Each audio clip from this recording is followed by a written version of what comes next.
गिरते हैं वो मैदान जंग में जो शेर सवार होते हैं, वो नाचीज क्या गिरेंगे जो घुटनों के बल चलते हैं। नमस्कार दोस्तों, स्वागत है आप सबका मेरे चैनल पे। फिर आज हूँ आपके सामने एक छोटी सी कहानी लेके। दोस्तों, हमारी ज़िंदगी में कई बार हम बहुत जल्दी हार मान लेते हैं, बहुत जल्दी थक जाते हैं और कोई भी काम करने से पहले सोचते हैं कि ये काम हमसे नहीं हो पाएगा, ये चीज़ मैं नहीं कर सकता, ये टास्क मुझे जमेगा या नहीं जमेगा। इस प्रकार का जो नेगेटिव थिंकिंग है वो हमें काम करने नहीं देती। लेकिन जिंदगी का सबसे बड़ा सॉल्यूशन अगर आप जानना चाहते हैं तो इस कहानी को अंतिम तक जरूर सुनिएगा।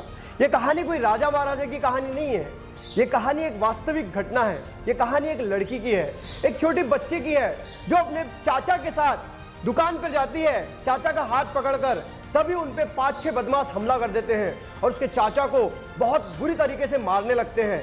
सिर्फ मारते ही नहीं तो जेब से चाकू निकालते हैं और उसके चाचा को काटना शुरू कर देते हैं। खून से लथपथ हो जाते हैं उसके चाचा।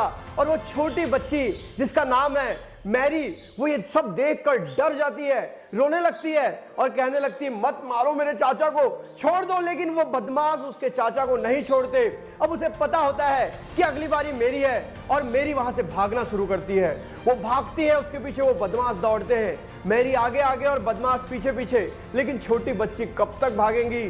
और वो बदमाश उस बच्ची को पकड़ लेते हैं, उस बच्ची को मारते हैं, बुरी तरह मारते हैं और उसके दोनों हाथों को चाकू से इतने बार काटते हैं कि उसकी हथेलियां हाथ से कटकर लटकने लगती है। तब मेरी के दिमाग में एक बात आती है कि मरने का नाटक करूं, और वो मरने का नाटक करने लगती है। उन बदमाशों को लगता है कि मैरी मर चुकी है और वो बदमाश मैरी को वहीं छोड़कर चले जाते हैं। और जब बदमाश चले जाते हैं तो मैरी आंख खोलती है, पूरी ताकत लगाकर भागती है और जब भागती है तो उसके खून से जमीन पर उसके पैरों के निशान होने लगते हैं। और जब अपने हथेलियों को खोलती है तो उसकी हथेलियां उसके हाथों से लटकी रहती है।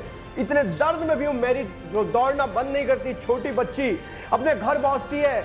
घर में कोई नहीं होता, पड़ोसियों की मदद लेती है और हॉस्पिटल पहुंचाया जाता है। हॉस्पिटल पहुंचने के बाद डॉक्टर उसके परिवार वालों को कहते हैं कि इस लड़की को बचाना बहुत मुश्किल है।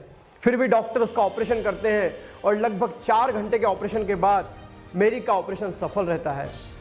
लेकिन मैरी को जब होश आता है तो अपने दोनों हाथ खो चुकी होती है। अब उसके बाद वो हाथ नहीं होते जिससे वो खेल सकती थी। लेकिन मैरी भगवान को शुक्रिया अदा करती है कि हे भगवान, तूने मुझे बचा तो लिया, तूने मुझे जिंदा तो रखा। और जैसे तैसे हॉस्पिटल का बिल भरा जाता है, क्योंकि मैरी के परिवार वालों के पास इतने पैसे नहीं होते कि वो हॉस्पिटल का बिल भर सके। इसलिए मैरी के दूर के रिश्तेदार उन्हें बिल भरने के लिए पैसे देते हैं और मैरी फिर अपने एजुकेशन को पूरा करने की कोशिश में लग जाती है। दोस्तों, मैरी ने बहुत अच्छा एजुकेशन हासिल किया।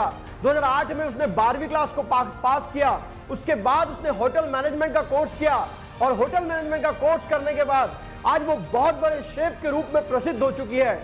मीडिया का कवरेज उसे मिल रहा है। 2012 में वो बहुत सारे लोगों के नजरों में आई और आज मैरी एप्टन का नाम पूरी दुनिया में फेमस हो चुका है। लेकिन आज भी उसके सहकारी बताते हैं कि मैरी एप्टन कभी किसी से मदद नहीं लेती। और मैरी भी कई बार अपने इंटरव्यू में कह चुकी है कि मैं अपने भगवान का हमेशा आभार मानती हूं कि जिसने मुझे जिंदा रखा। दोस्तों, लोगों को तो छोटी छोटी चीजों में बहाने ढूंढने की आदत है कि ये मेरे से नहीं होगा। इस लड़की के तो दोनों हाथ कट चुके थे, फिर भी इस लड़की ने हार नहीं मानी और आज दुनिया में इतना बड़ा नाम कर जी रही है। इसलिए कहता हूं कि जिंदगी में कोई भी चीज नामुमकिन नहीं है। अगर आपकी पॉजिटिव थिंकिंग है और आप हमेशा सोचते हैं कि मैं ये कर सकता हूं, तो डेफिनेटली आप उसको कर सकते हैं। बस आपकी सोचने की जरूरत है। जैसा मैरी एप्टन ने ये सब करके साबित कर दिया है कि जिंदगी जीने का और जिंदगी के सब प्रॉब्लम का सॉल्यूशन एक ही है, वो है आपकी पॉजिटिव थिंकिंग। कि आप किसी भी चीज को कितने सकारात्मक रूप से लेते हैं और कितने सकारात्मक रूप से उस पर कार्य करते हैं। दोस्तों, अगर एक कहानी अच्छी लगी तो वीडियो को लाइक करें। मैं इस चैनल पर रोज एक नई कहानी के साथ आता हूं। तब तक के लिए अलविदा, जय हिंद, वंदे मातरम।